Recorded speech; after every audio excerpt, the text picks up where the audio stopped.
We'll start the recording. Hooray! Welcome back, everybody. Yeah. All right, so when last we left ourselves, we were looking for the pieces of the something blade. The something blade. Yeah, I can't remember what it's called. Fucking The the mythical something blade. the abyssal fucking blade of whatever the fuck. As it was written in the histories. The abyssal whatever of something blade. Yeah. Oh man. I'll be perfectly honest. Because you know how I play video games. I just like as fast as fucking possible. For the life of me, I think I can only name one of my weapons in Assassin's Creed Origins, and I've got probably close to 100 hours in it at this point. And I can name one of my weapons. Yeah. Oh, I need to go. I'm just gonna go back to Volgrim and take the little teleporty thing. So you know what I was thinking about the other day is that we haven't talked about how you and I met or any of our like history together or whatever. Like people watching this have no clue how the fuck that we Oh know my each other. god. How the snow globe was formed. Jesus Christ. So, back in the day, there was this mythical land center, which, for anyone under the age of 20, these were these places that, like, you would go to that had a bunch of computers, Oh, and you like they could don't play have video them games on anymore. them. Not outside of fucking Asia, they don't. It's pretty much a dead concept in the West because, here we have unlimited, bandwidth at home, for all intents and purposes anyway.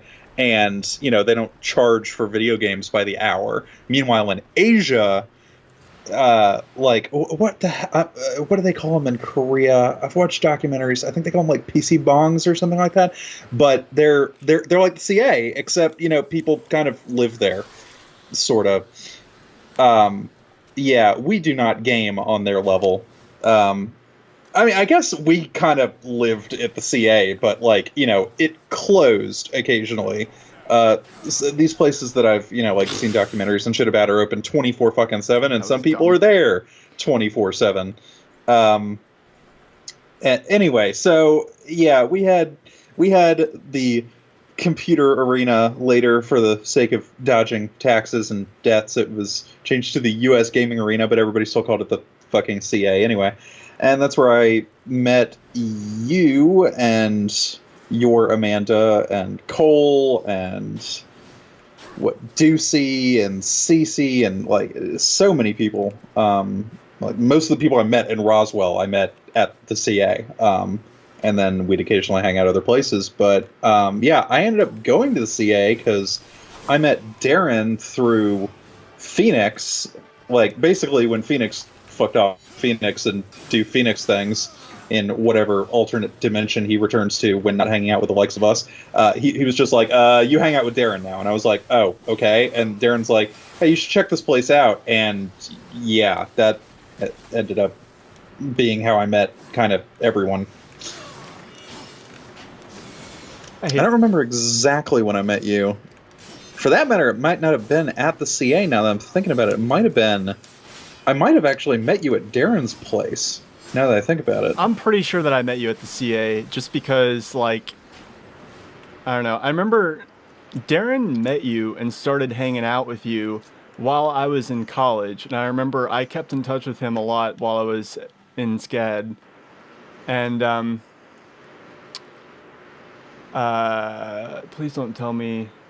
Okay, I thought the power went out, but I was like, wait a minute, that can't be. But it was just the light, the lamp behind me, the bulb burned out. Okay, Okay, timing. yeah, that would have sucked. Yeah. Yeah, but no, he used to like I think he must have been like hanging out with you like all the time because he was always like, I'm hanging out with Ginsu and so and blah blah blah. And like I remember like uh the girl who you were dating at the time and your name, Sigh. like I couldn't figure out if one or both of you were girls or not. because I couldn't tell from the names. And because I'd never heard names like that, and I'd never like I know what her name is now, but I had never heard it shortened to what it was, and I'd obviously never heard your name before, so I was like, I have no idea who these people are. I pictured you both as Asian, Yeah. even though No, I get that a lot. And for anyone who may ever listen to this and has any curiosity whatsoever, no, it doesn't say Ginsu on my birth certificate.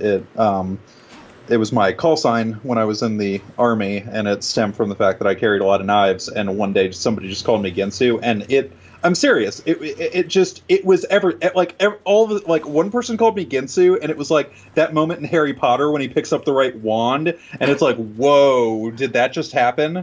Like everybody's standing around, all kind of like just got quiet for a second, and was like, yeah, it's a thing now. And I was running into people like, because this was at a training event, and like I end up running into other people that were doing other shit, and they're already calling me Ginsu. Like it was like army hive mind thing. Like everybody already knew that was a thing, and just from then on I was just Ginsu. And a lot of shit happened in Iraq, and suffice to say I really don't think I'm the same person I was before that, so Ginsu just sort of stuck after that. And my mom calls me Ginsu now, for Christ's sake. So like it's damn, it's that serious. I didn't think that your parents serious. called you Ginsu. Well, I don't know what my dad calls me these days, because I'm not talking to the motherfucker anymore. But yeah, mom calls me Ginsu. I mean, it's just I don't know. I like nicknames are one thing, call signs are kind of a different thing, and like I don't know.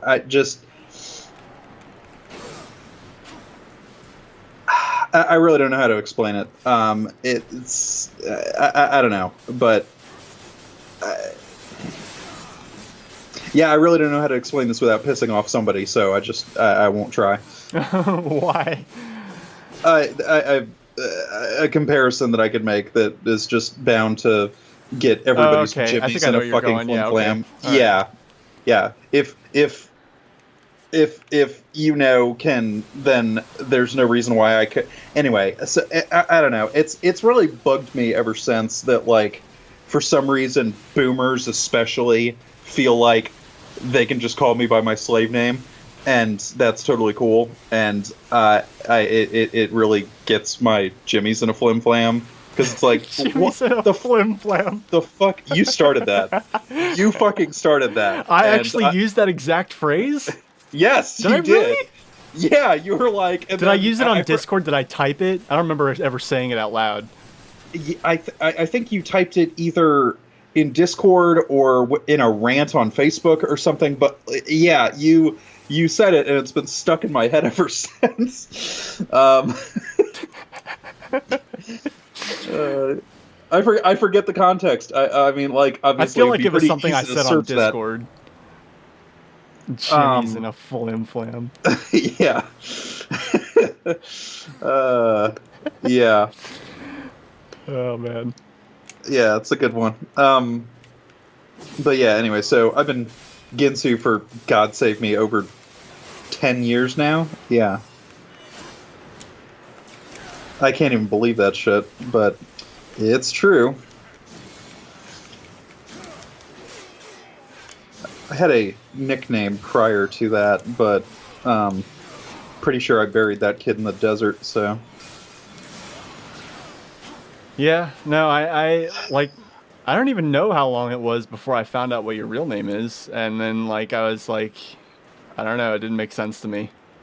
It doesn't make sense to me either. Like if Ginsu was a real name, like that people actually named people, like you look like one. You know? Yeah, sure. Well, given that I'm the only Ginsu you know, that probably helps the cause. Well, whatever. I don't know. I don't know what the psychology is behind when you feel like somebody looks like a name, but I mean, I don't know.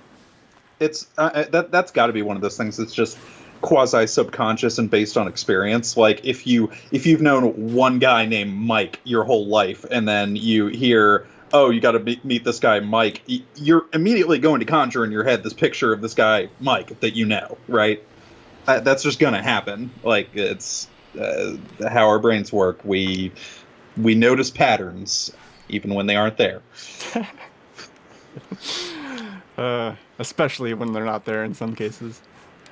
Well, I mean, there are some parts of like how the brain So functions in stupid. psychology that I think are really interesting, and one of them is how if our brains didn't like create like pattern recognition where there aren't really patterns so much, it would make processing the world a lot more difficult.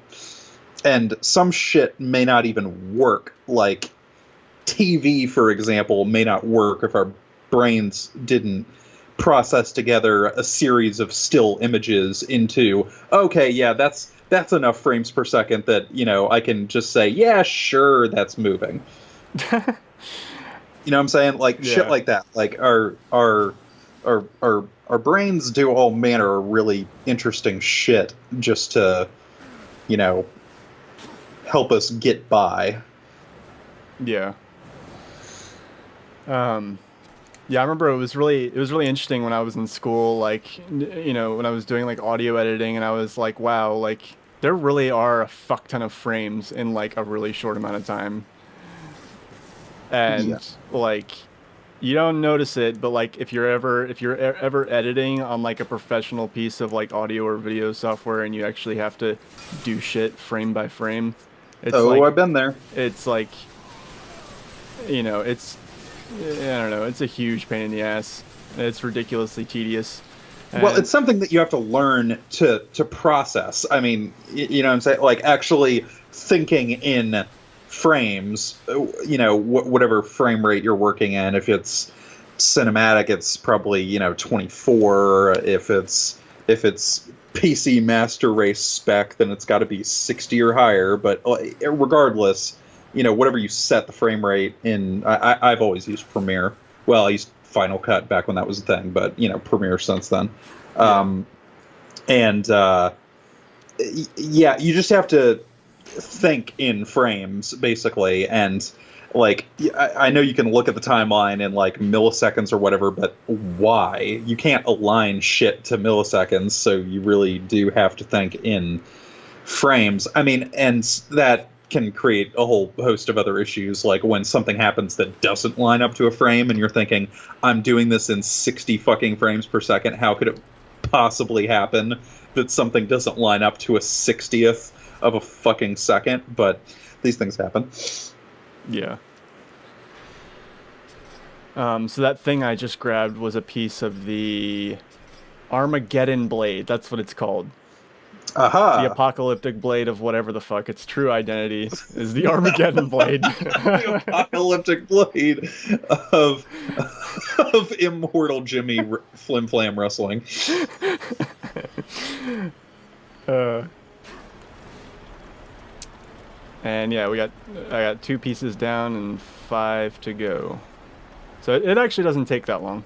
It's just a fetch quest thing that sends you back to all the other places you've been, and you grab all the things, and you know. Yep. Seems about right.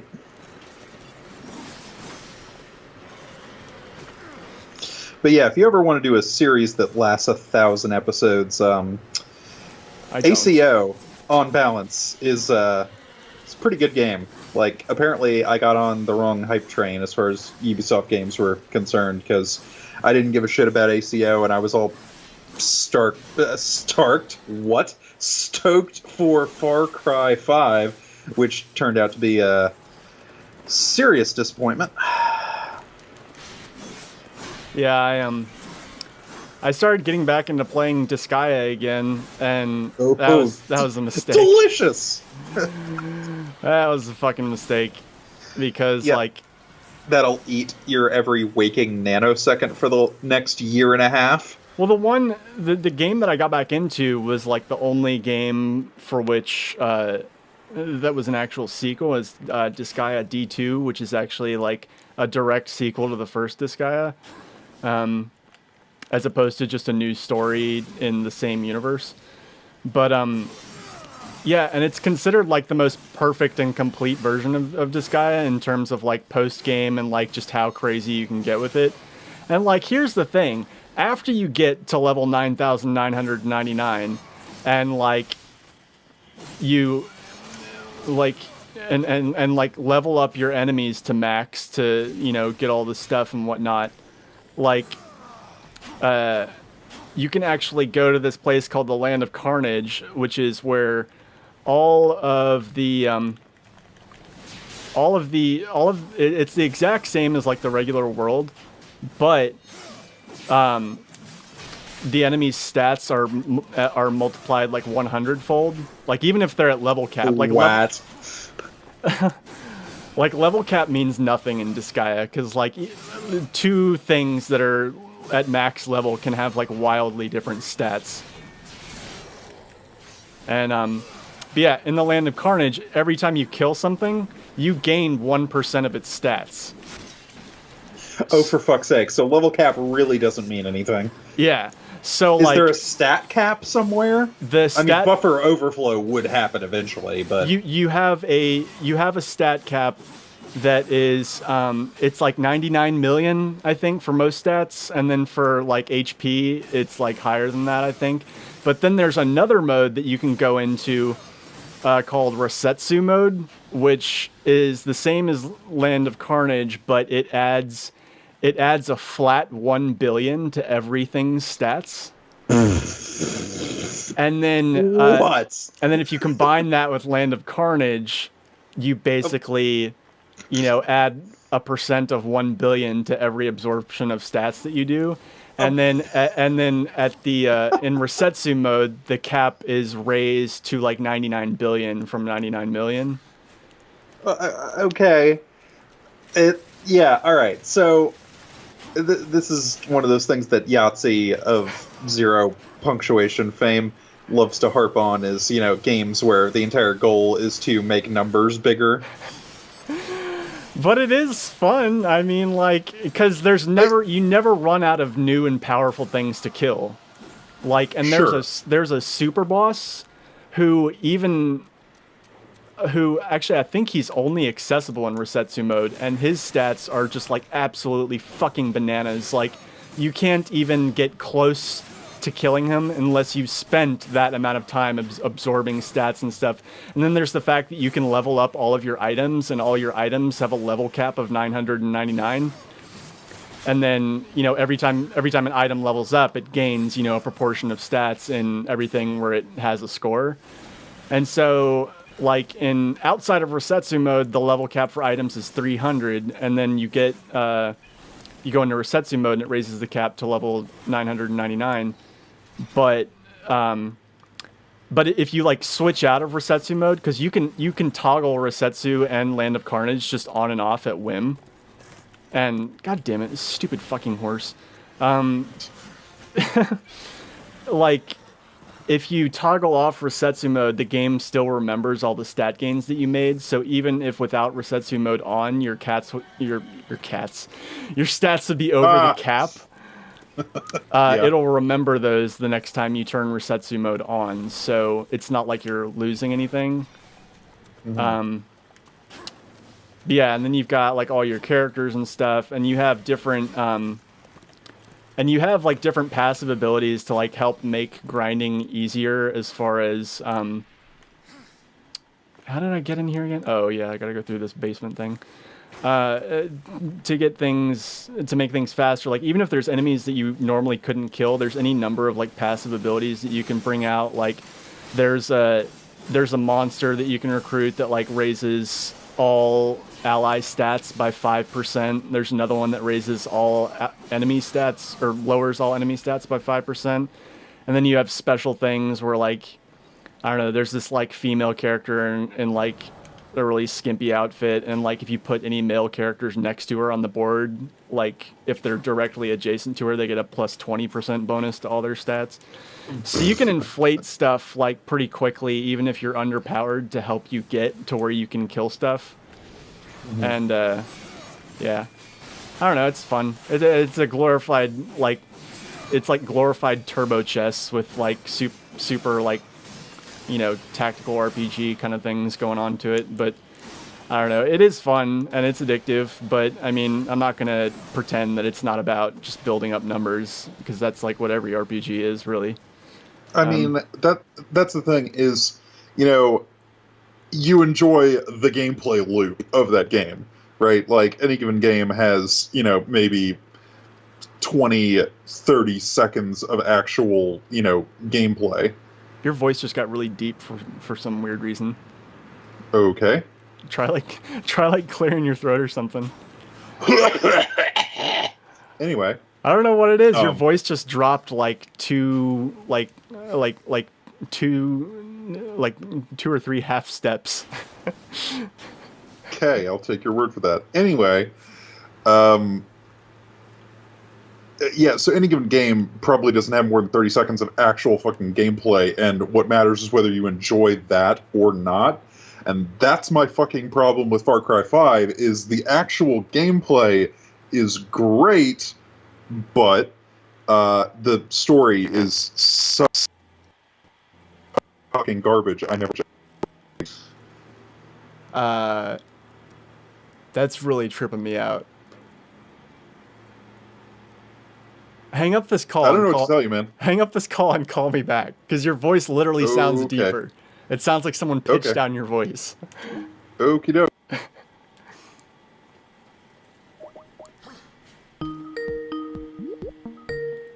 Sorry for the Skype noise, everybody. Howdy. Hey. Hey. What's up? Oh man, that's so weird. Why does it sound like that? I don't know what to tell you, man. I don't hear it. I'm sure you don't hear it, because if so, you'd be like, what the fuck's wrong with my voice? Like, I don't know. I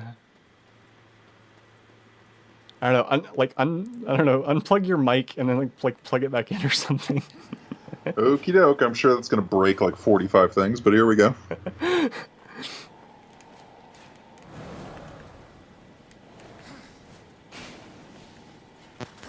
Can you hear me? Yeah. Well, you're quiet, but yeah. I'm probably coming through the. Oh man, you sound better now. Okay, it's fixed. So okay, but I don't know what fucking mic Skype is using now. Is the problem? I mean, it sounds like it's using the right mic. Okay.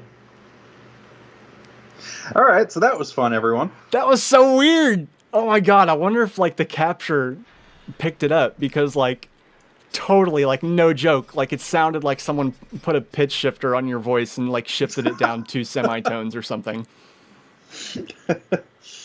Like it wasn't like stupid deep, but it just sounded kind of like you were talking like this. It was just like I was like, what is going on? But yeah, I've been wandering around here trying to figure this out, and like I realized I don't have my fucking hook shot ripoff equipped, and that's what I needed. Aha.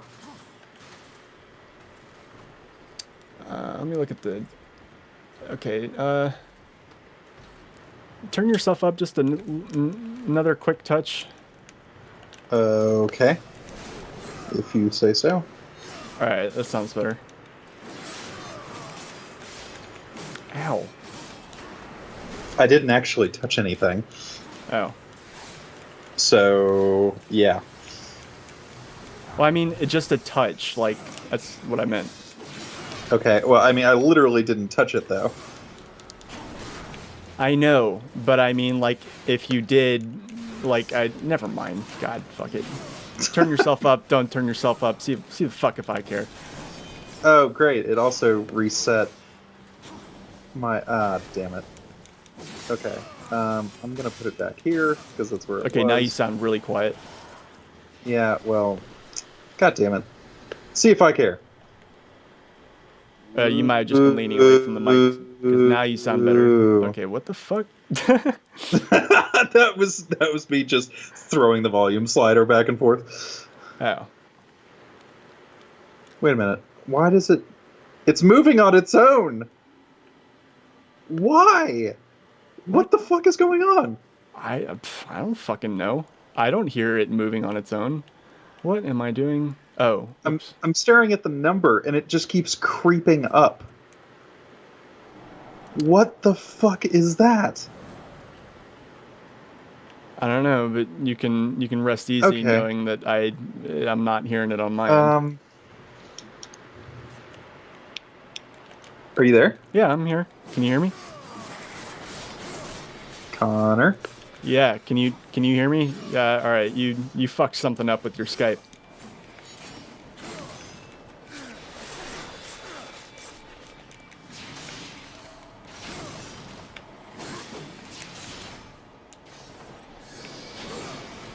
Do I need to call you back, bud?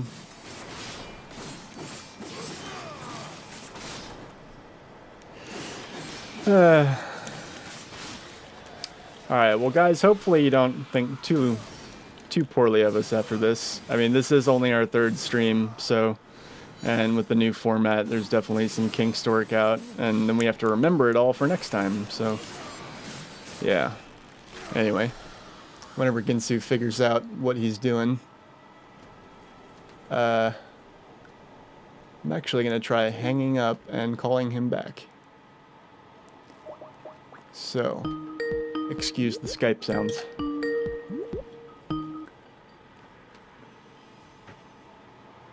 Yo.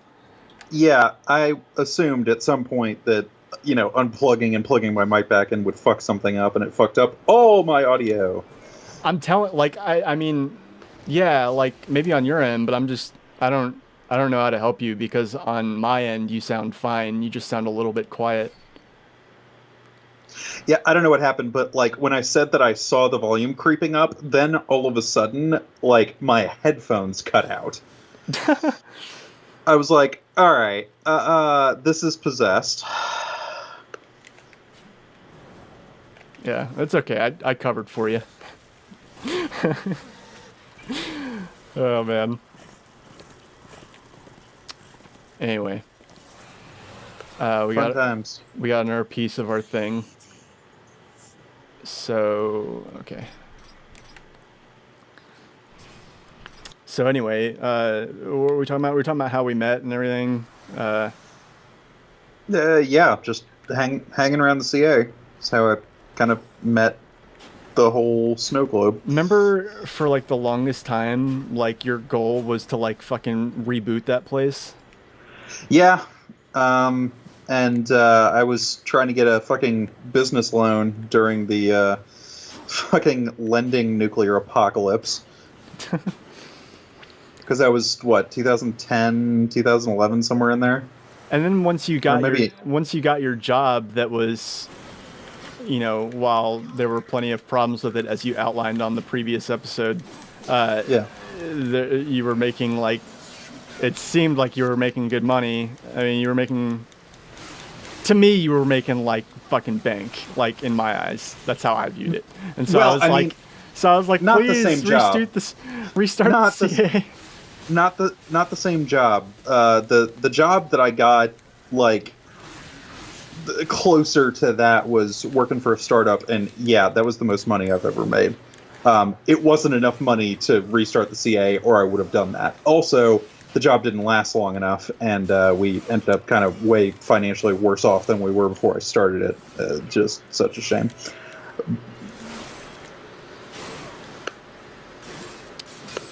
Well, it would have been fun, and I would have loved to have done it. I mean, I'm obviously not a huge fan of private enterprise, but that was just a public service that I felt needed to be provided. If for no other reason than, like, the whole group of friends that we had at the CA scattered to the fucking winds.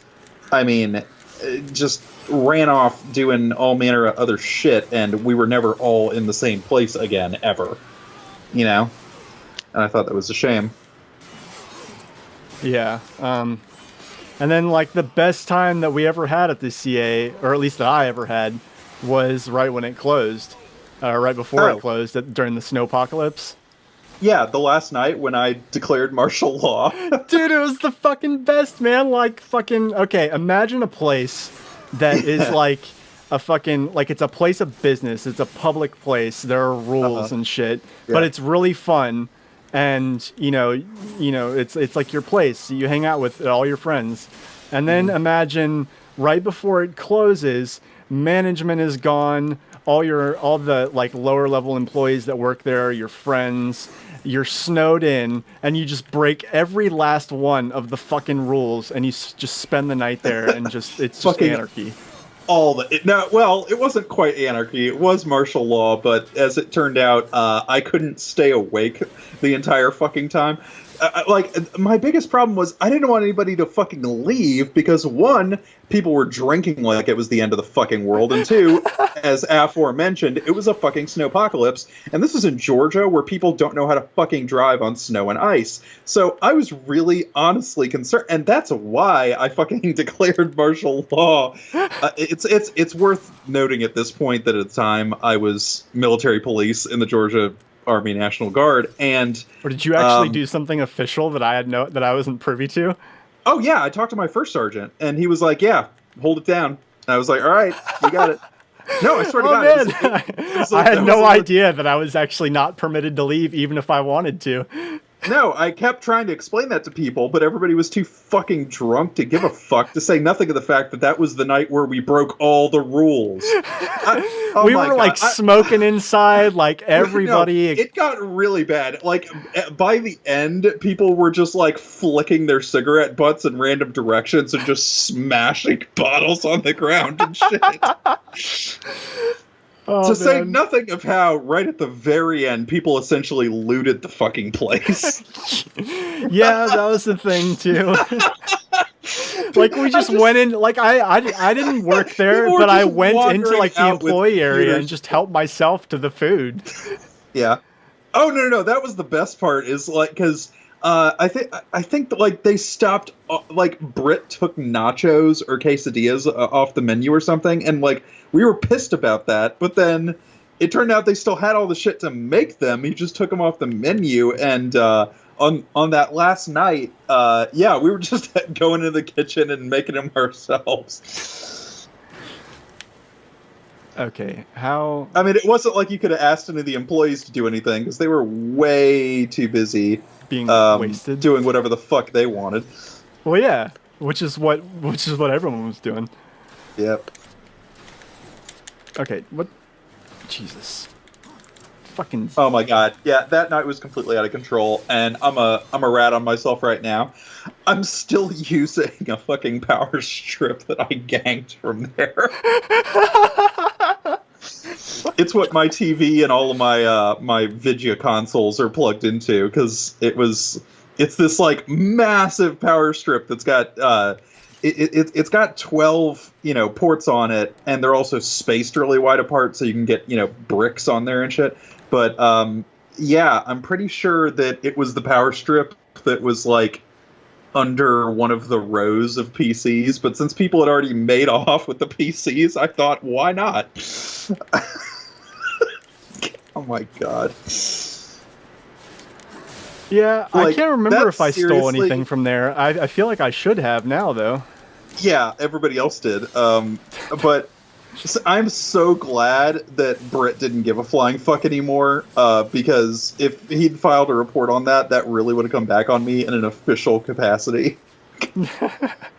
Here's the thing. I wasn't even supposed to spend the night there. I was supposed to report back to my unit. It was I didn't have to report back till like midnight or something, though, because we were going to mobilize first thing in the morning, so we had a late... Whatever. Doesn't matter.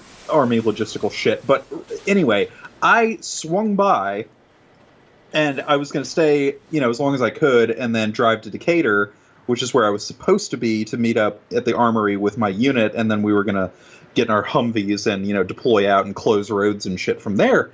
But the problem was, the weather moved in a little sooner than we anticipated, and it ended up that, basically my entire fucking, MP unit all got stuck, going Army of One wherever the fuck we happened to be, because nobody could get to the fucking armory.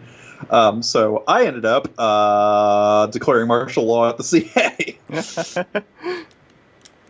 Because it's where I was. I mean, like, I remember, like, the snow started coming down really hard, and I was like, ah, crap. So I go outside, and I'm looking out on the road and seeing cars swerving off and shit. I'm like, dude, okay. it's so brutal when it snows in Atlanta, because it's just like, it goes back to, like, fucking, like, I don't even know how to explain it. It's like we revert back to the fucking Stone Age.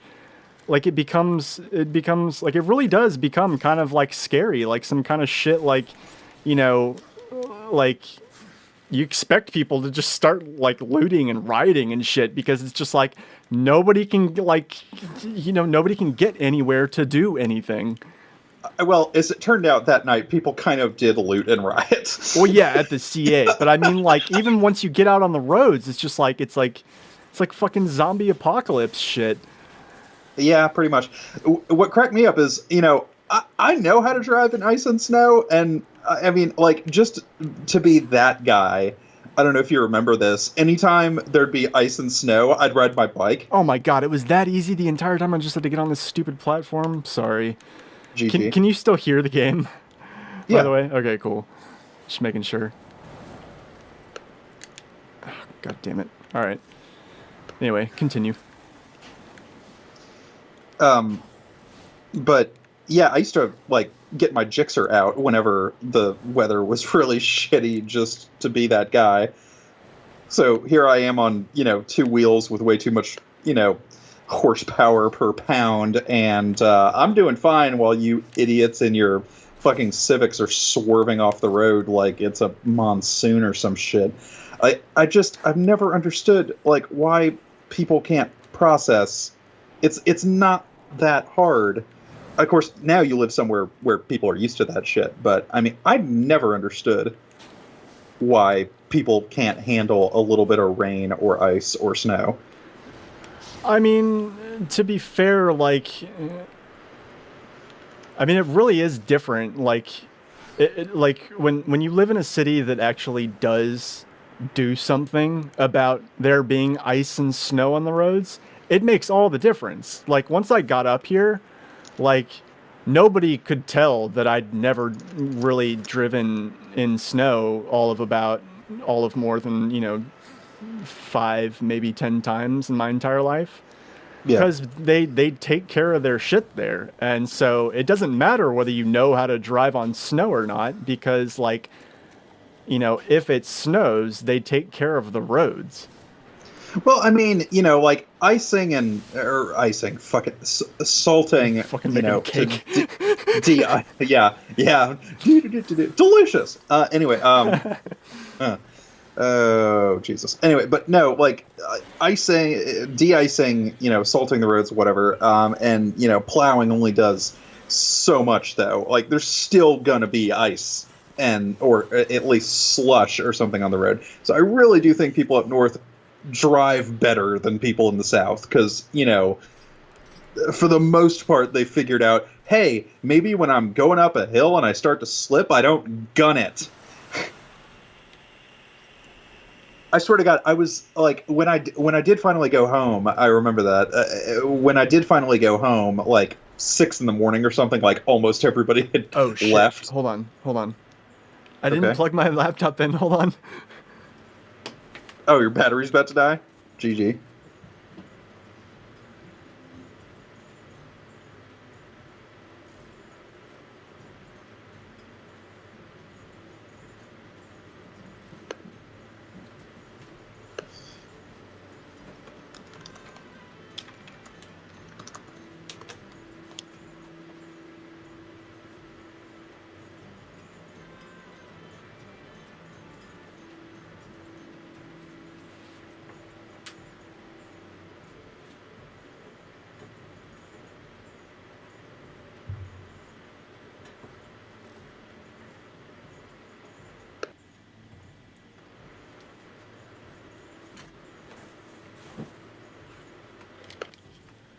Oh, man. That could have been really bad. How close? It was at 12% when I noticed. Okay, that might have been bad. Yeah, if it gets down when it gets below 10%, like it starts like hiccuping if there's like CPU heavy programs running. But yeah, thankfully we hadn't gotten to that point yet. Anyway, snow, ice on the roads, shit. Yeah, just after the CA, well, I'd say closed, but I don't think they even closed the doors. Like literally, like when I left, the door was just propped open, mostly because people had propped it open to haul shit out. But no, I swear to God, I saw somebody take the entire Rock Band set. Nuh-uh. Yeah. So somebody hauled out the entire Rock Band set, like, Oh, and dude. I was standing there with D, and we were just like sad to see it go because we'd had so many times playing Rock Band at the CA, and there it went. But yeah, like I'm just standing there, just shaking my head. Like, I mean, I didn't even have my regular cups on me because I'd left them at the armory because I didn't anticipate needing them out in civilian land. So I didn't have my cuffs, let alone flexi cuffs. It wasn't like I could really start detaining people or anything. But I was just standing there shaking my head like, I'm kind of the worst cop of all time. What exactly is a military police? Well, okay, so... How is that different? several. Like, were you, like, what, like, is that a rank, or is that strictly a role that you play in civilian life? Well, no, it's not in civilian life at all. And actually, MPs do a lot of different shit. Like, for example, take Fort Gordon, military base I'm most familiar with. Take Fort Gordon. So, that's kind of a town, right? Yeah. And a town needs cops, right? Well, on a military base, you don't have civilian cops, you have military police, right? So the guys, just driving around in police cars, they're MPs. And MPs have to enforce local and state and federal and the fucking UCMJ. And I've alluded to this before because I was talking about how you could end up getting slapped with a felony for doing 10 miles an hour past, a PT run. Yeah, like I've been told that by numerous people that like pretty much like as somebody in the armed forces in any capacity, like and we've talked about this before too, that like anything you do that's like bad, anything, it's like it counts like tenfold compared to what it would for a civilian. Yeah. Yeah.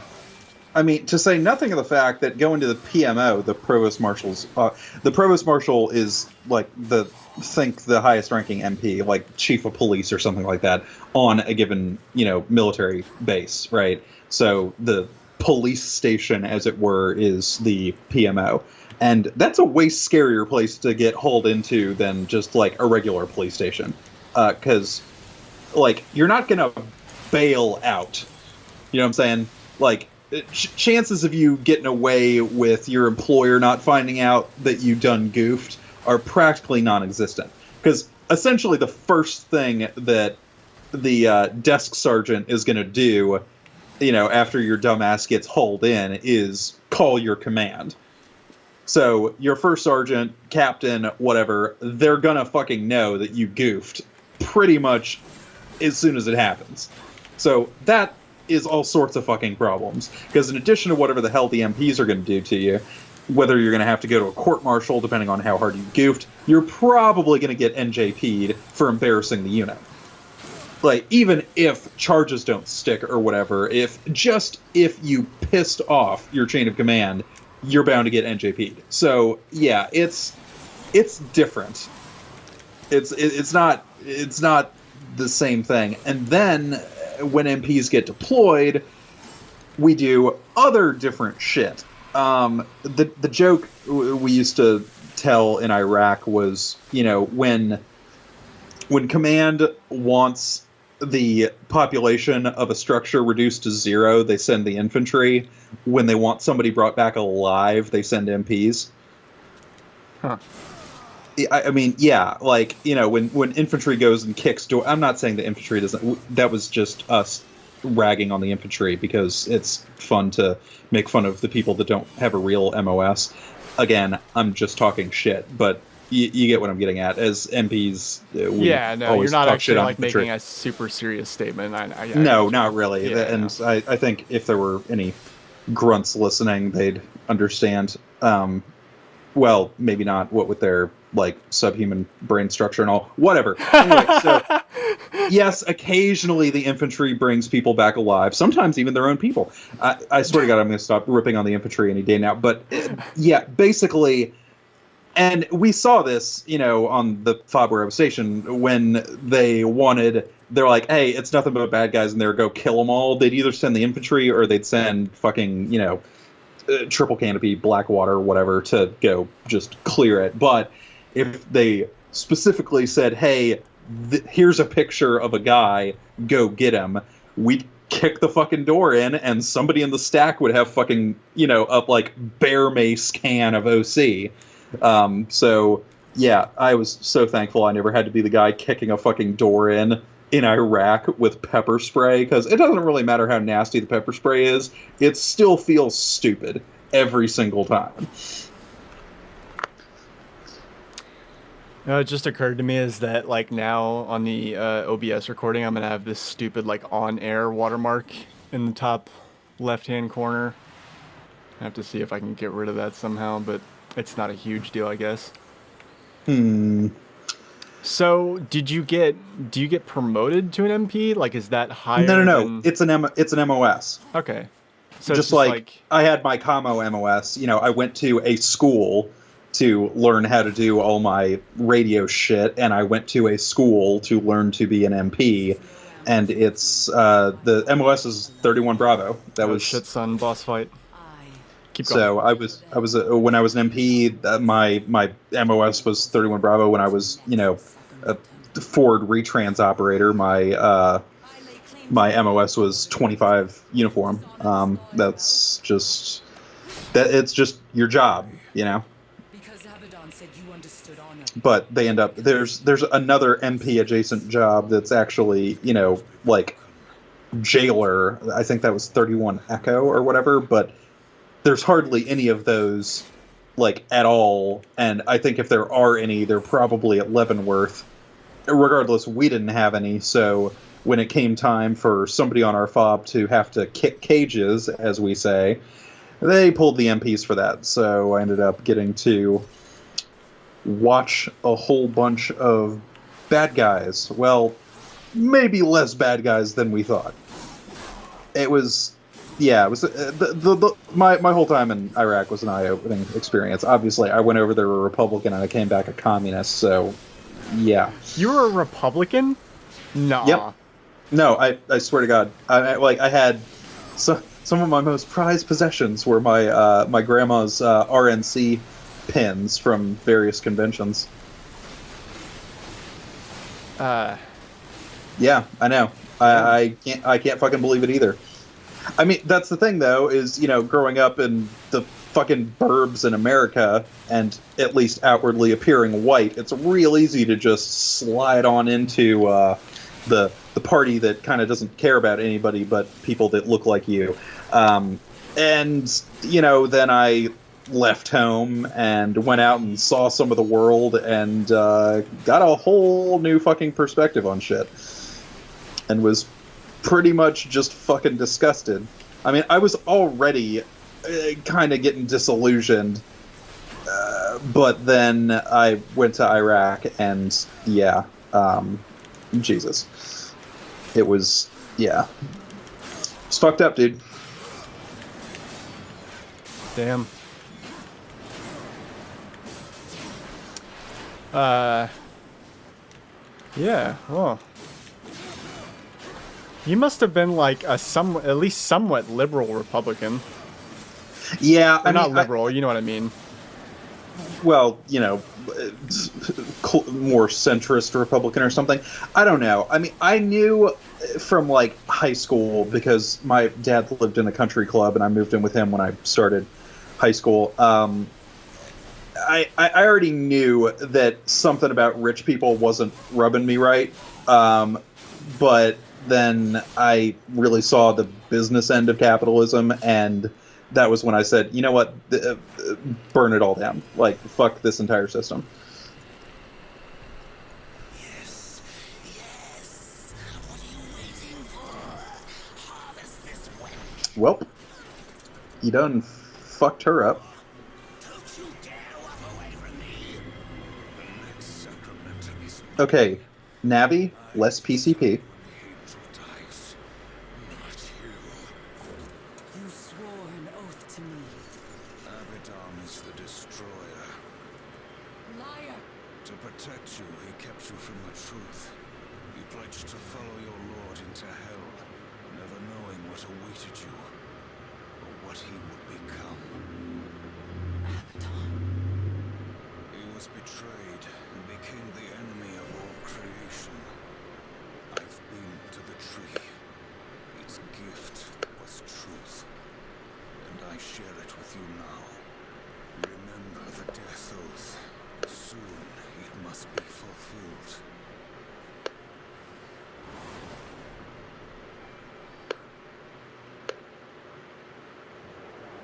Mm.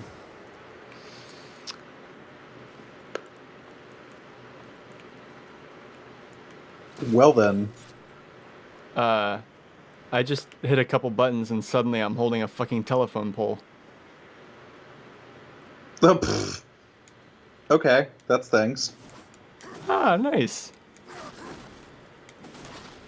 I did not know I could do that. At least not in that way. Alright. 6 down, 1 to go.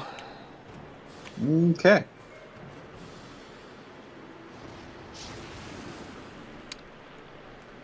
Anyway. So wait, how did you meet Darren? Like I said, Phoenix basically pawned me off on him when he when he returned to the Phoenix dimension. he was just like, "Oh, this is Darren. Y'all are friends now." And we're like, "What?" And then he, disappeared into the ether, and we were like, "Okay, that was weird." and yeah, we just started hanging out. And Phoenix was right. We were friends. Okay.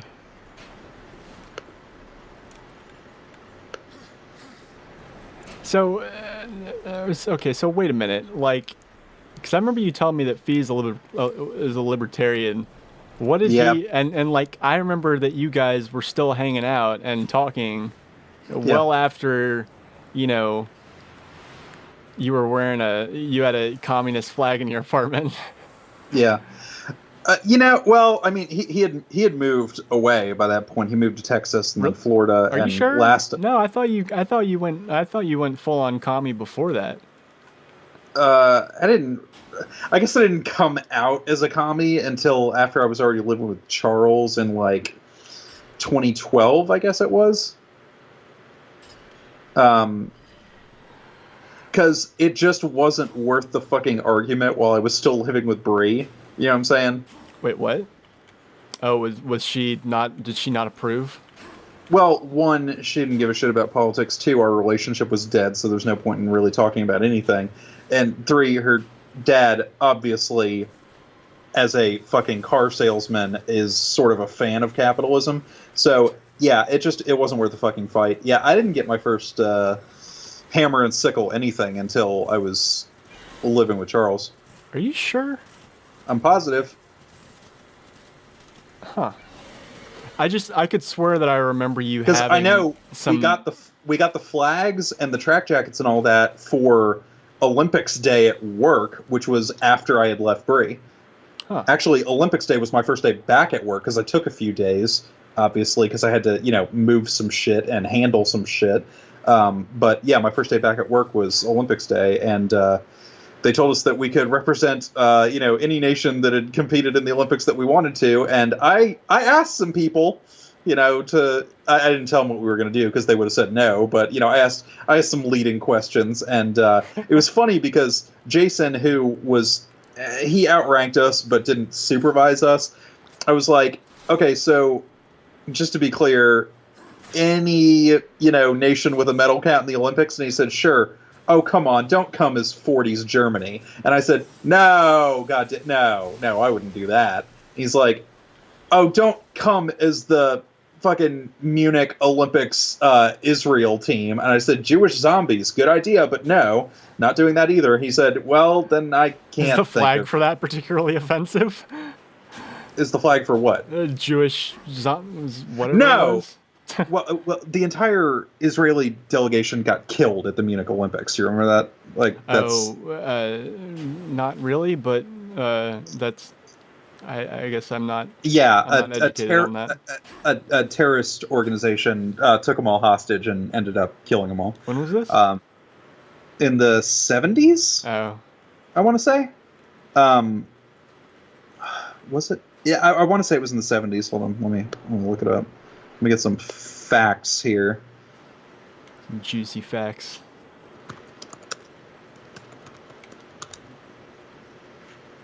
It was 1972. Oh, wow, there's an article referred to as the Munich Massacre. In Munich, West Germany, yeah, that tells you what time period this was in. Munich, West Germany, when 11 Israeli Olympic team members were taken hostage and eventually killed, along with the German police officer a police officer by the Palestinian terrorist group Black September.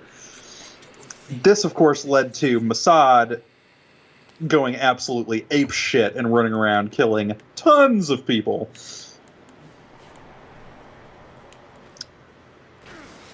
There's a movie about it with Eric Bana called Munich.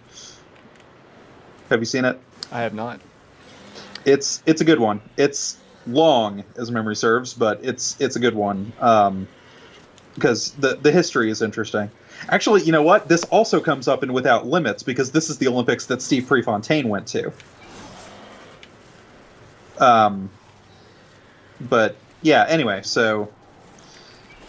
No, it's not that the flag would have been offensive. It's the fact that, we would have been, dressed in Israeli garb and then, like zombie makeup would have probably been tasteless. But no, we didn't do that. No, we showed up as the still number 2 all-time, medal count USSR. And we hung the flags from we had drop ceilings, obviously, so it was really easy to hang the flags up. And I wallpapered my cube with Soviet propaganda. And when the judges came around, because there was a competition to see who had the most spirit for the nation they were representing. And when the judges showed up, I kicked on the Soviet national anthem at 11. And we didn't even get an honorable mention, probably because we were representing quote unquote communism at the most capitalist company I've ever worked for. What really sucked was people kept, their stuff from the Olympics day, up in their cubes and offices and whatnot. But one day, my boss decided he was fucking sick of my USSR flag on the wall and, threatened my fucking job about it. I was like, whoa!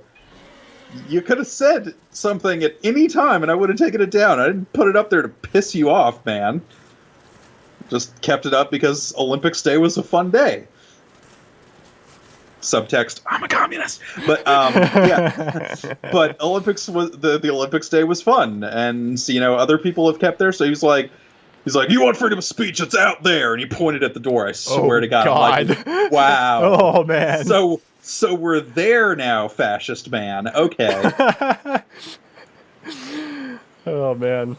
This is the same boss that told me I couldn't wear my trench coat, anywhere near work. And mind you, other people wore trench coats and it was fine. Me, I couldn't wear mine. And he's like, it's not professional. And I'm like, I mean, not to be, trying to cause an argument or anything, but it's my army-issued dress trench coat. He's like, are you wearing military dress uniform? I said, no, but when you say it's unprofessional, I don't see it that way. And I think you could understand how I don't see it that way, given that it's, part of my dressed uniform.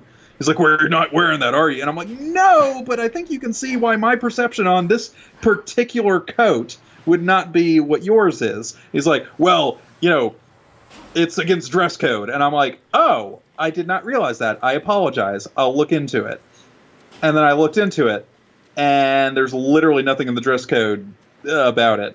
So he came into my office again later, and I said, "Sir, if we open our hymnals to page 45, we'll see that..." Our hymnal. Yeah. And sure, maybe that was a little sarcastic and condescending, but Did you actually say that? I literally said that. Amanda was there, and she slunk out of the room because she realized that he was about to go postal, which he did. But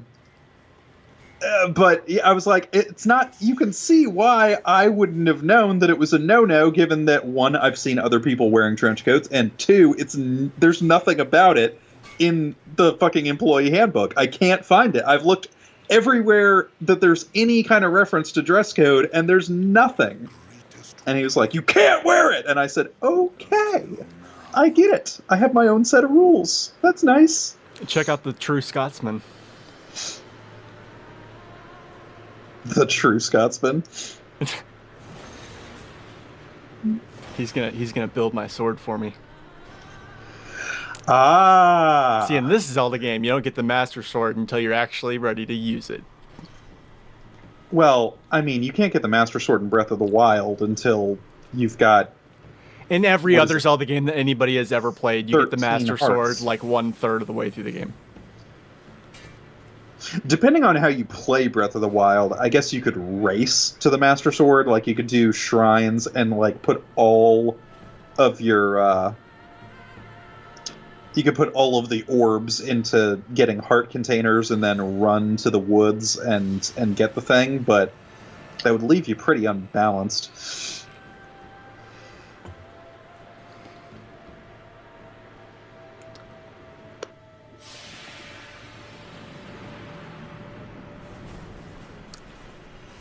Wow, it looks remarkably similar to the sword you already have.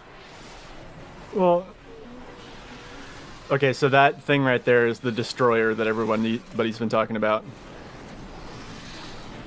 Okay. The sword I already have is bleeding and has screaming faces on it. That sword Yeah, doesn't yeah. look anything like that. The shape of the sword. Okay, well, sure, because what other shape is it going to be? The shape of a fucking scimitar? I'm saying the shape, size. It's the same model. It's a reskin. Uh-huh. That's what I'm saying. It's fucking Scorpion and Sub-Zero. It's the same fucking thing in different colors. Oh, That's I what I'm forgot. getting at. Once you equip this thing, that kind of sucks. What? So this thing is really powerful, but you can't put any You add-ons can't equip onto anything it. onto it? Yeah, Uh-huh. that's kind of crappy, but oh well. I like the combo list. It's like square, 2 squares, 3 squares, 4 squares, 5 squares. Oh, that, yeah. Well, I mean, some of the moves are more complicated, but yeah, your basic attack is all square, but and then your secondary weapon uses triangle, but it's Square, pause, square. Well, yeah, because square, square, square, square, square is this. You'll see it in a minute, whenever. Uh-huh. And then square after the fucking thing disappears. Mm-hmm. So that second combo I just did, that's the one where you pause. And that one, what makes that one special is that it does more damage, and B, it's harder to block, but it takes more time to execute, so. Yeah. But, I like the swingy, metal-y sounds it makes. They're nice. I do really appreciate the sound design in this game, and in Darksiders 2 as well. Their sound people are I think are pretty good. And the soundtrack is I mean, there's some memorable tracks in Darksiders 2, and I mean in this Darksiders, and I Yeah. think the one that played during the cutscene just now is actually, I think, one of the better ones. But Darksiders 2 actually has even better music. I think it's got like a whole bunch of different battle themes that are really cool. And yeah, so where are we going now? How do I get? You know what? It just occurred to me that that's a common theme with games that you like is the sound being good. I've heard a lot of praise for Subnautica's sound design. You really should check it out. What's Subnautica? I've never even heard of it. Well, I've mentioned it before, so yes, you fucking have. It's like the biggest indie game of like the last 2 or 3 years or some shit. Because it was on early access. It just released like a few months ago or something. If it's an indie game, then somebody probably our age who's been making music as long as I have probably made the soundtrack, and it'll just depress me. Well, That's how I don't know, felt man. after I played fucking that game that I told you about. That you were like, I'm an Aspie, I can't fucking watch that. It's too colorful. Fucking what the hell was it called?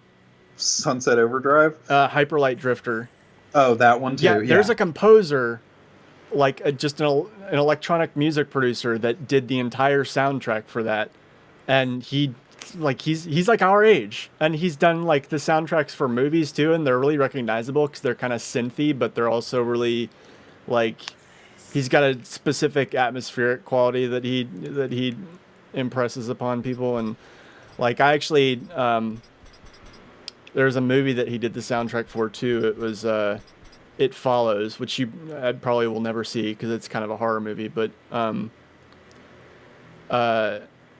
he did the soundtrack for that too. And I remember I was like, this sounds really familiar. And then I looked it up and I was like, oh, it's the same guy. Like, god damn, he's successful. I'm not. Shit, I hate my life. But yeah. Yeah, I mean, it happens. Yeah. Not really much I can do about it, I suppose. Do you watch Game of Thrones? I did briefly, and then I kind of lost interest. Believe it or not, I know no one can fucking believe that. What? Yeah, no one can fucking believe that. And I don't know. I just lost interest. Burn the Heretic. Yeah, I'm not going to say it's the easiest show to get into. It took me years to get Amanda to start watching it, but now she's fucking hooked. Like I know it hooks you because when I watched it the first time, I got hooked, but then I had to stop watching it because I was watching it on my on Amanda's family's cable, and whoever makes Game of Thrones they're probably some sort of like fucking. It's HBO.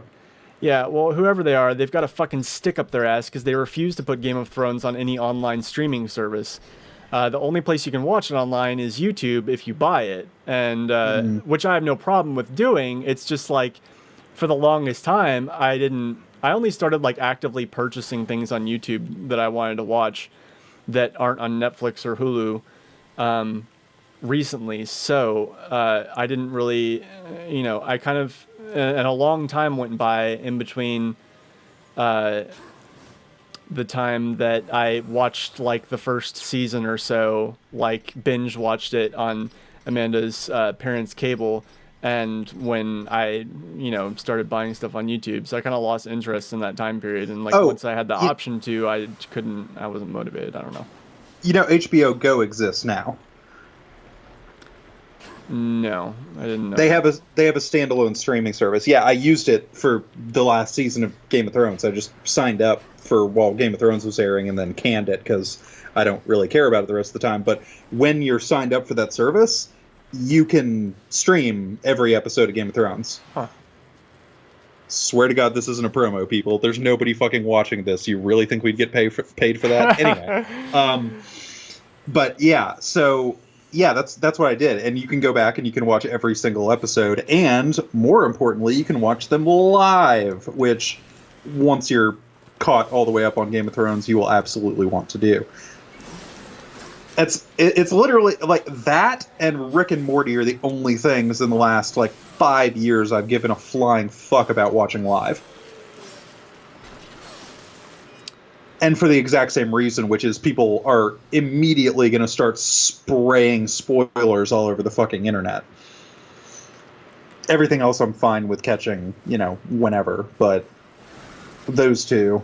Although Rick and Morty might be dead.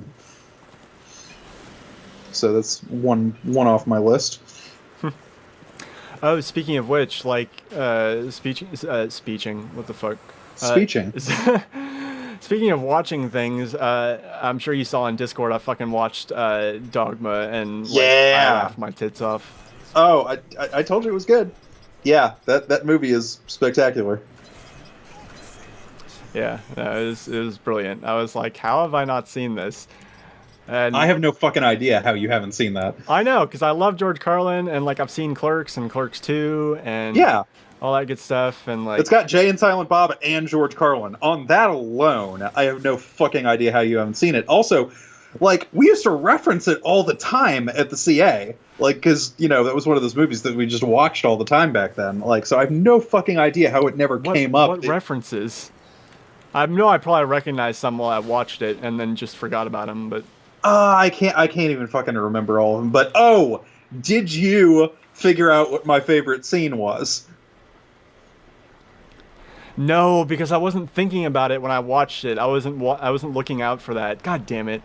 I should have been. Like, I tried to talk. But think about it now. What do you think my favorite part of the movie was? I don't know. When I've only seen a movie once, I haven't. Like, it doesn't stick in my memory very well.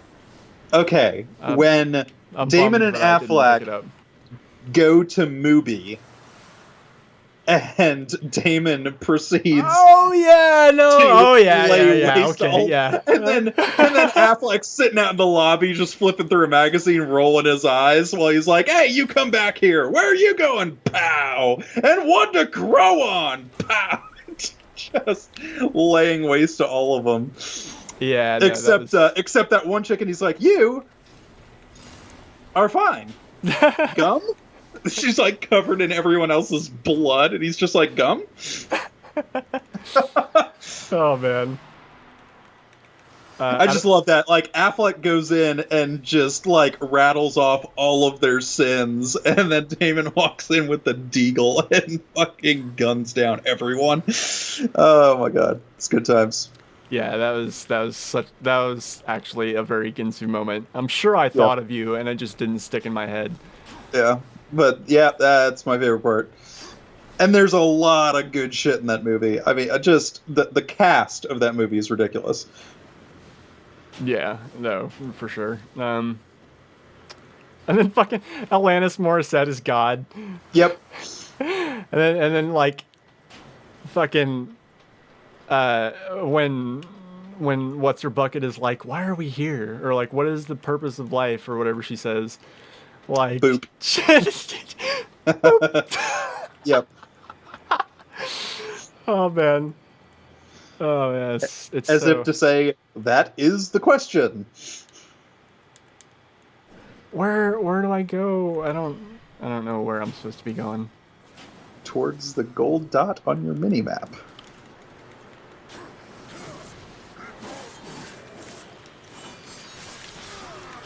Ow. Like, I know I'm supposed to go back to like heaven or wherever the fuck it is. But I don't remember, like, I got there through a cutscene, so I don't remember, like, that way to manually get there.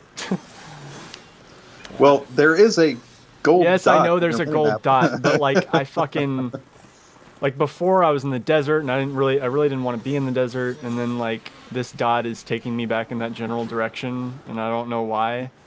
Like, I know maybe heaven's you have to pass through the desert to get there. Well, there's nothing on the others. Oh, God. Well, I don't fucking know, dude. You told me when I joined you for this Let's Play that gold dot would tell you where to go. So, I'm just assuming that it knows what it's talking about.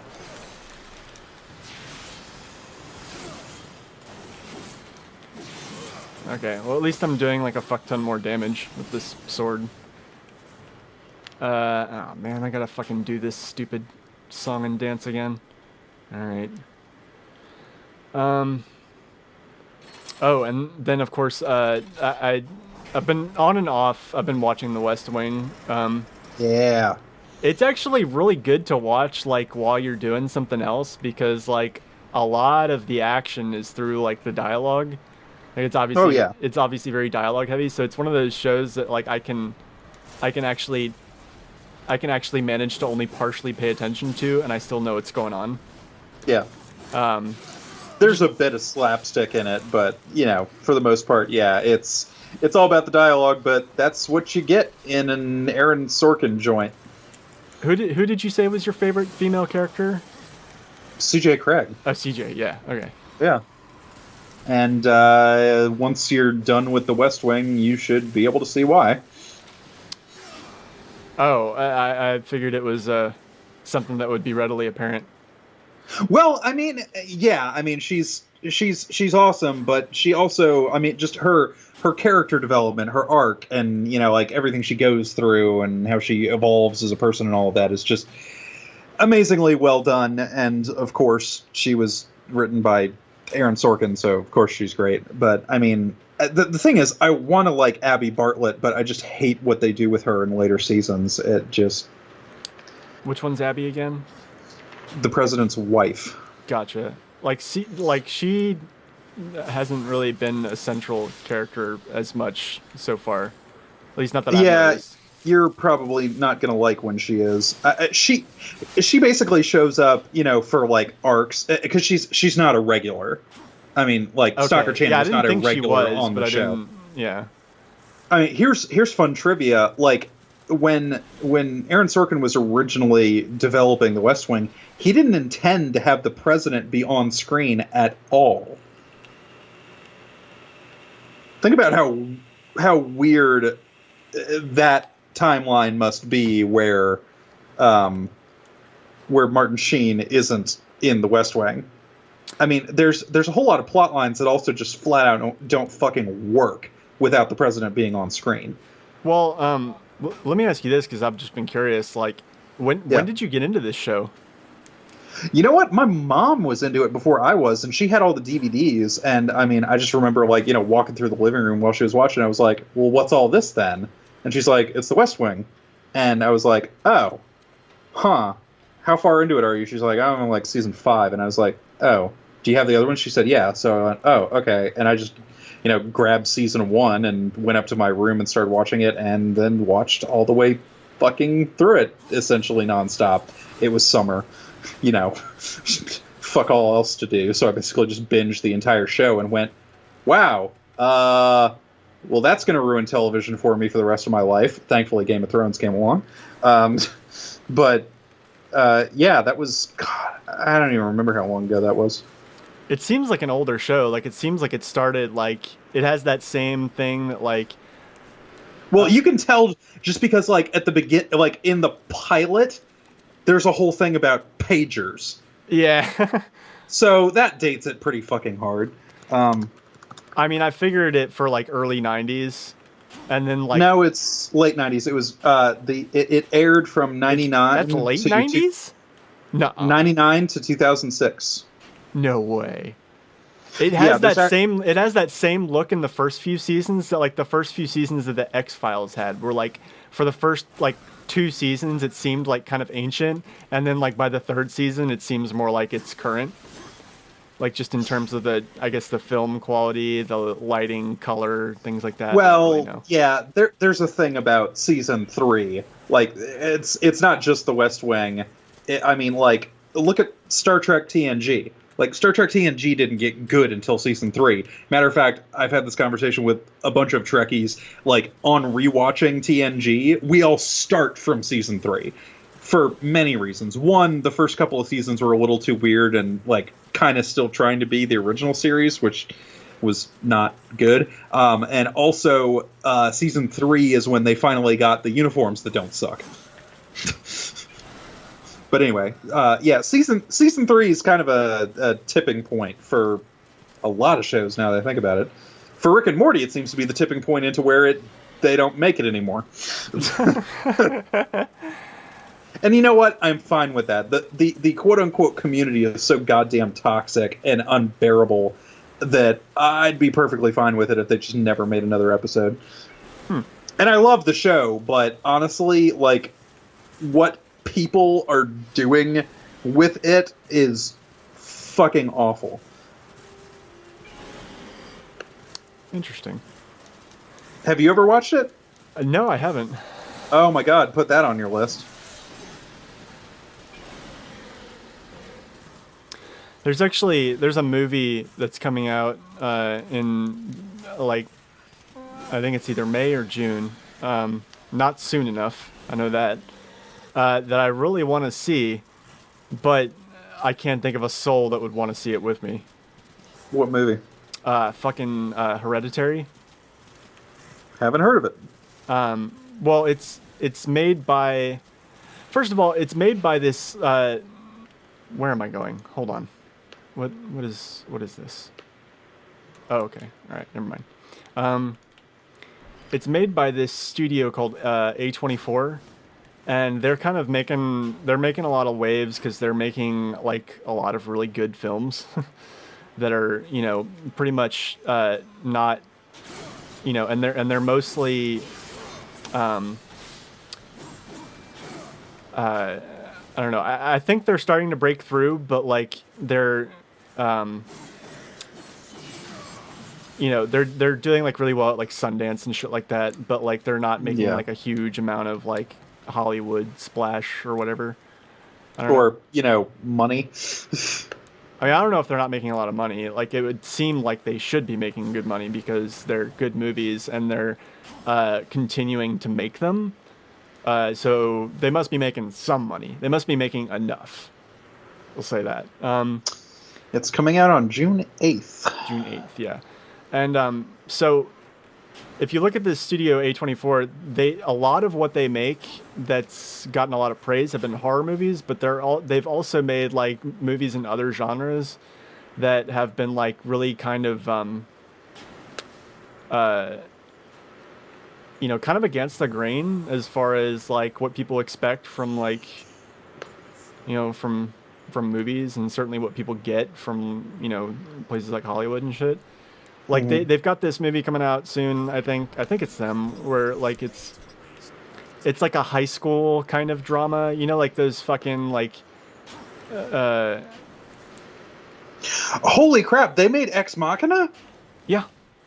Oh, okay. Yeah, I saw that one. That was good as shit. You liked Ex Machina? Yeah. I didn't think you would like it. I mean, it was. I don't know. It was. Did you get it? Did you get like all of the like?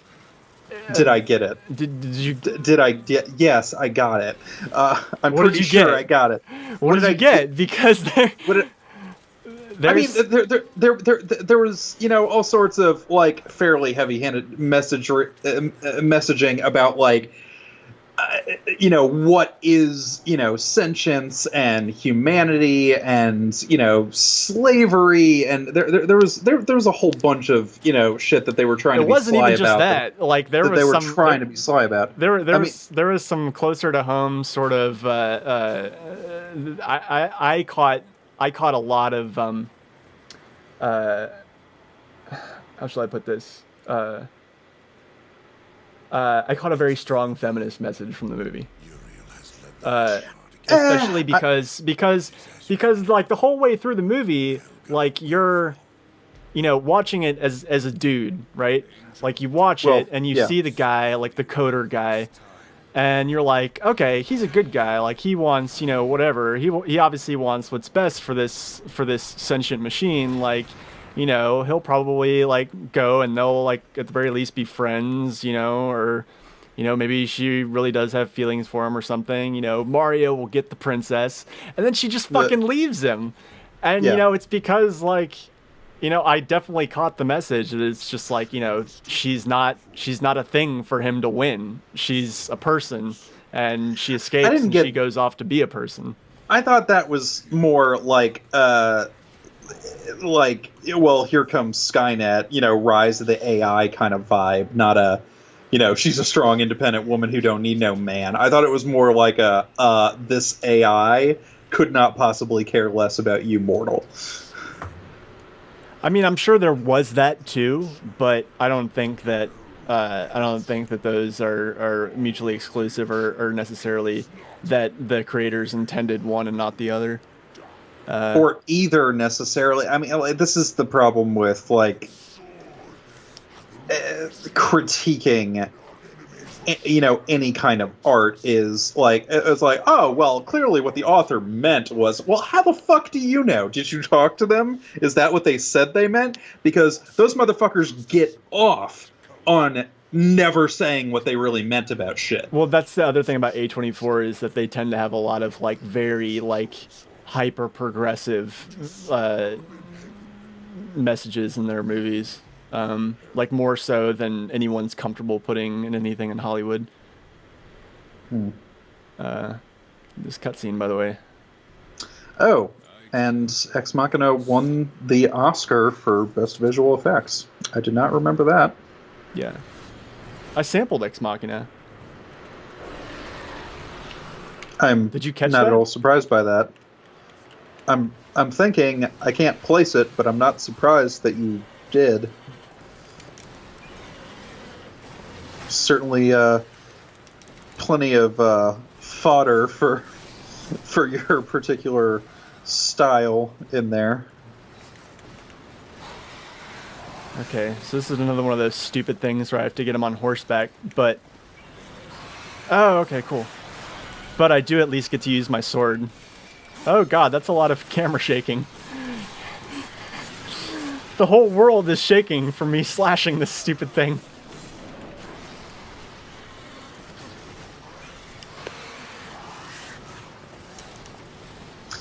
Really hard to believe that the same guy that played Caleb in Ex Machina then turned around and played Space Hitler. Have you watched Black Mirror? No. Oh man, you totally should. Like if you enjoy enjoy I keep getting things- told that. Yeah, But- no, I mean, but really though, like if you enjoy things like Ex Machina and you get something out of it, you would like Black Mirror. Yeah, I don't know. Last time you told me to watch a show, well...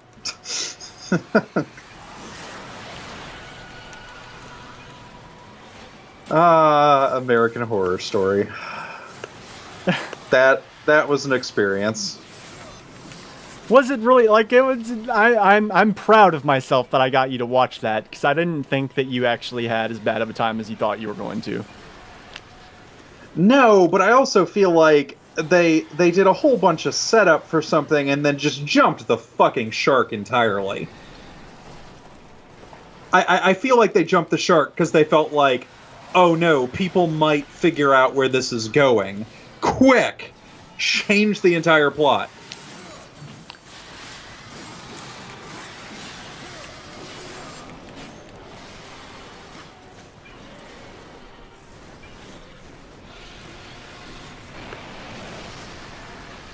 I'm actually doing really well. I don't know how, but I am. If anyone's wondering what I'm doing, like basically you have to watch his claws, and like whichever one isn't lit up and on fire, you have to flank him on that side, the one that isn't on fire, and then slash him as he runs past you. And then that's what makes him fall over. And that's where you put in the baitins!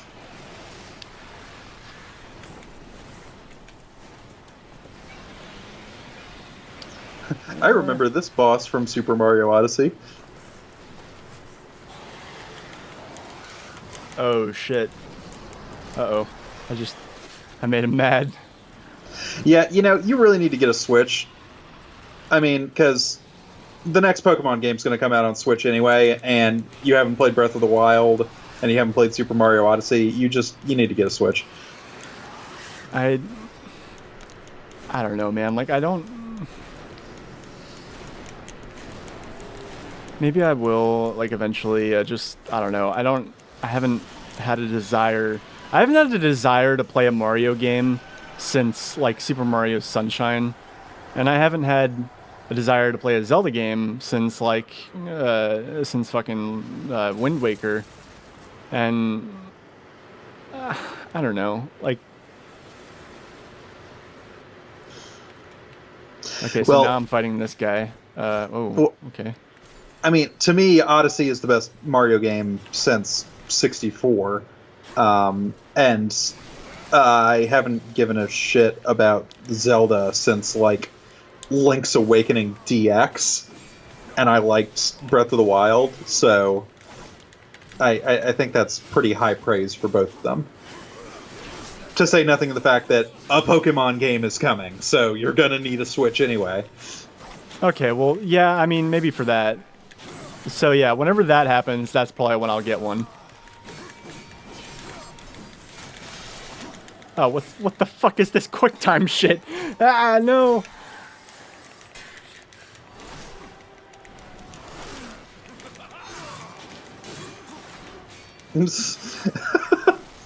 Oh, is this the final boss? Yeah. Okay. I was gonna say, like so many games before it and so many games since, it reduces the fucking boss fight to a series of QTEs. That's what pissed me off most about Dying Light, is I really liked Dying Light. I thought the story was dumb, but the gameplay was super fun. And then you get to the final boss fight, and it's just nothing but QTEs. Like, it just robs any potential sense of, like, any visceral satisfaction you could possibly get out of it, as far as I'm concerned, anyway. Well, he completely renders my chaos form moot. Like, Yeah. I tried to hop into it, and he just knocked me right back out of it. So I was like, I can't cheese this guy. It's not really all that surprising that they would find some way to prevent you from doing that.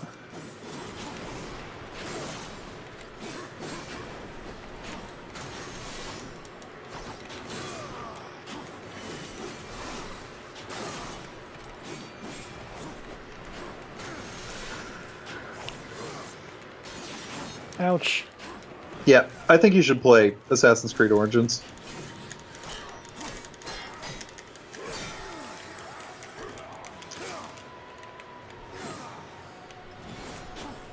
Because I think you'd probably be better at the combat than I am. There's a whole lot of, like, you know, dodge, parry, block, hit, heavy hit, and like different kinds of strategy for different kinds of enemies and shit like that. Like, I think you would dig it.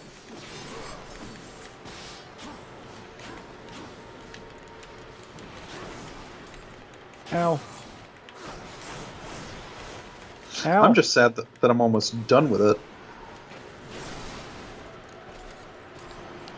I gotta go into my menu here and equip all my healing nonsense shit. Actually, may as well just go. Yeah.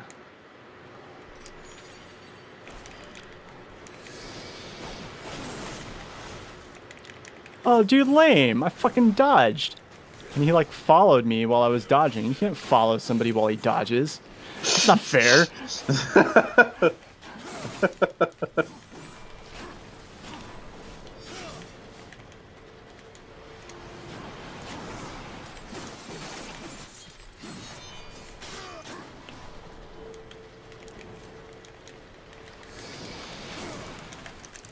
Come here, bitch. Yeah, see, this would just bug the fuck out of me because he didn't have a health bar. So, you have no fucking way of knowing how much longer you gotta 5Gs of dodgeball this asshole. That's another thing they fix in Darksiders too. Enemies have health bars. Yeah, I think you'll like Darksiders 2 a lot more when we play it. Mm-hmm.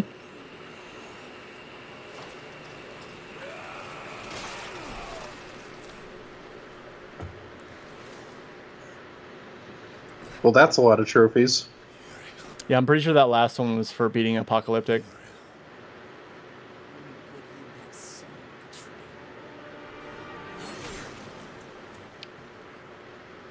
As per tradition, I'm gonna shut up during the ending cutscenes. But you feel free to make commentary,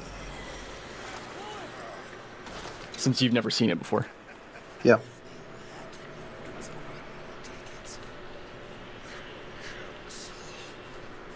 Wet. Navi, you dick!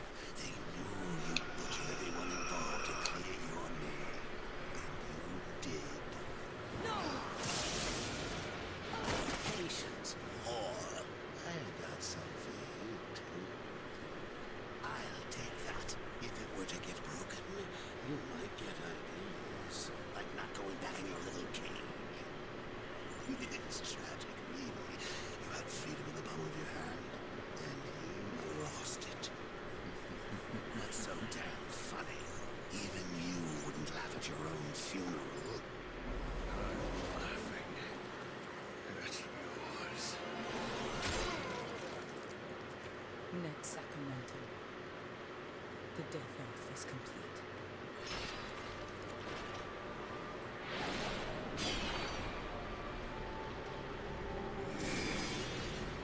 Oh, God, bitch! What did you do?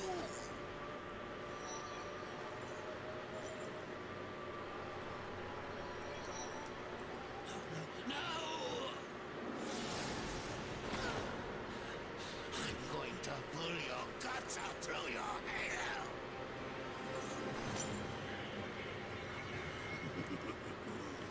Keep getting up. I'll just kill you again. I do love that guts out through your Halo line. That's something. What are you going to do? Fight the council? Fight everyone? Oh, I was just following orders. That's why I was talking so much shit. You hear me? Never! Don't forget who holds the leash.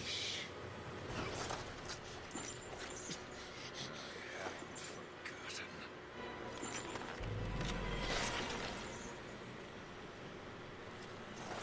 You knew. You knew what would happen to you, what I would do. That's why you spared me. Man, Then why? if only Link had gotten killed Navi, that would have been great. Last of heaven's honor. Die with its children. All debt to repay. The duty I uphold. It may call me to raise my sword against you. And if that day comes, I won't hesitate. You will be hunted. The White City for certain. The Council, and there will be others. You would wage this war alone? No. Not alone.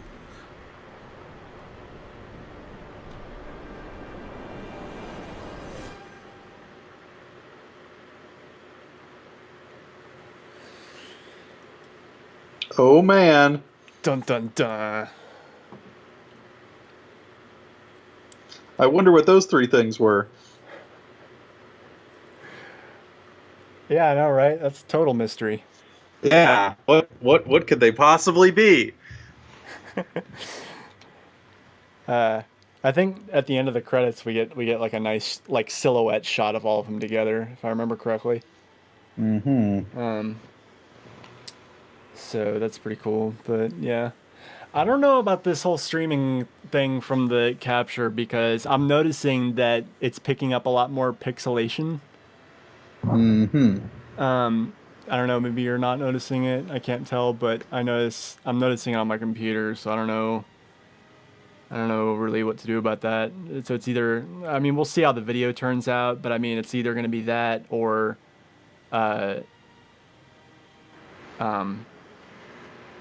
I don't know, and I'll look at the capture card settings too, but I mean, it's either going to be that or have you not be able to hear the game, which is going to suck. But if it's a game you've played before, then obviously it doesn't matter. Yeah. We'll just do it, the old-fashioned way. But I'd like for you to be able to hear what I'm hearing for games that you've never played before.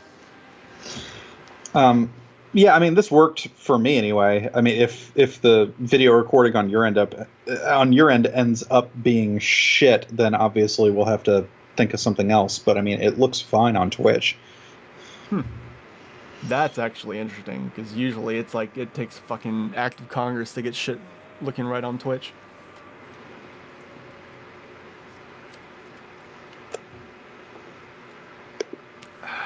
Actually, more than that, the frame isn't there. What frame? There was always a frame around the Oh, video. the black box thing? Yeah, Huh. That's I strange. swear to God, that was just you didn't set it up right in OBS or some shit. Because you definitely should have been able to just stretch the element and make it fit in OBS. I mean, it's still showing up in OBS, so it's going to be on the recording. It's just not happening in Twitch because Twitch is streaming directly from the capture card.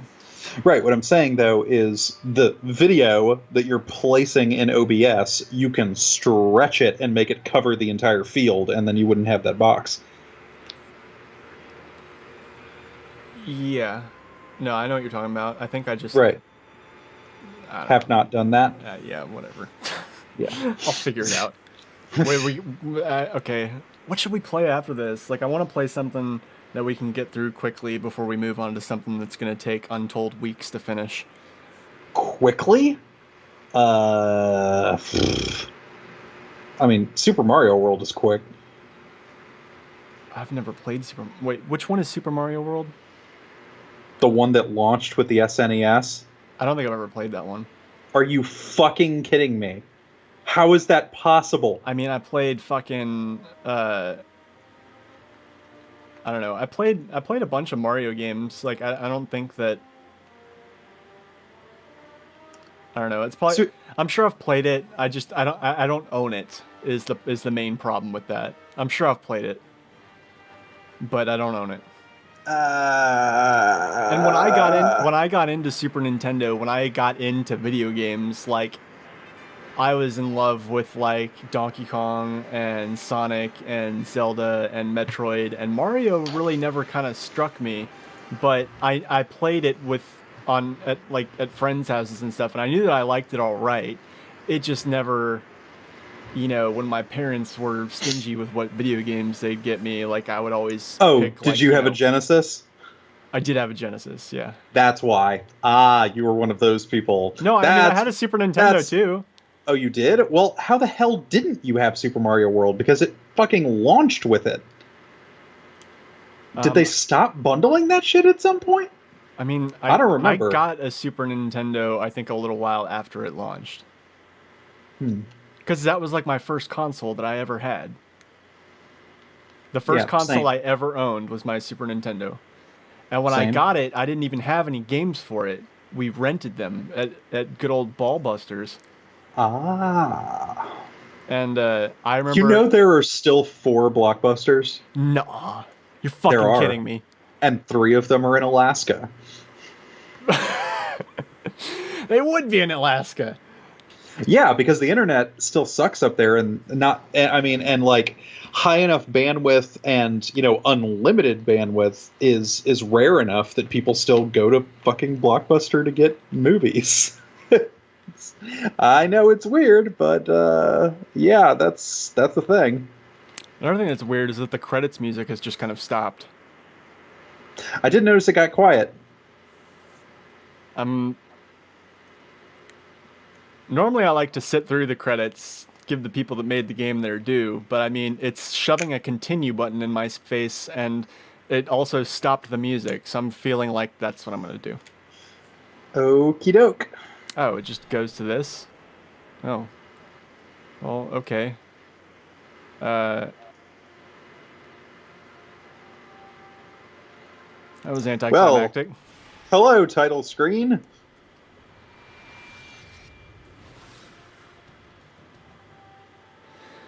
All right, well, that's the game, everybody. I think, I came up with a game that we can get through quickly.